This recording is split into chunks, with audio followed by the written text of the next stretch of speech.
Tingnan natin ito guys na ating kakanggata.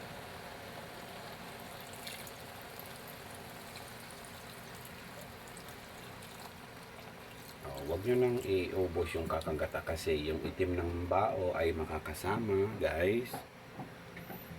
Tapos lakasan natin ng konti yung apoy para sa kanyang pagkulo at para magmantika po yung ating kakanggata.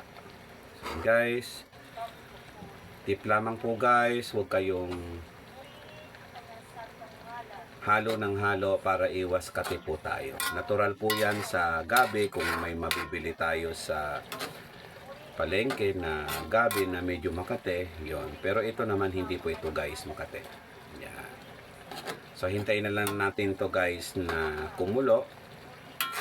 Luto na, actually luto na po ito guys. Ayan, ilalagay natin ng konting gata dyan sa ibabaw. Timplahan nyo na ayon sa inyong panlasa. Sa gabi kasi guys, medyo maalat ako magtimpla ng konti.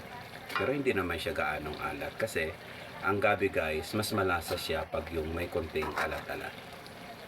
So ayan guys, luto na ako guys. Maraming salamat sa inyong lahat. Thank you for watching this video. And guys, maraming salamat. God bless everyone.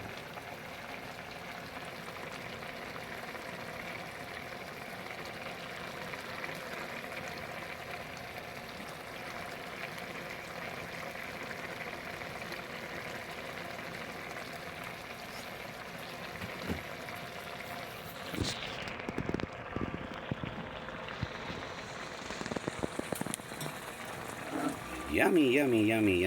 Yan, napakasarap nito guys.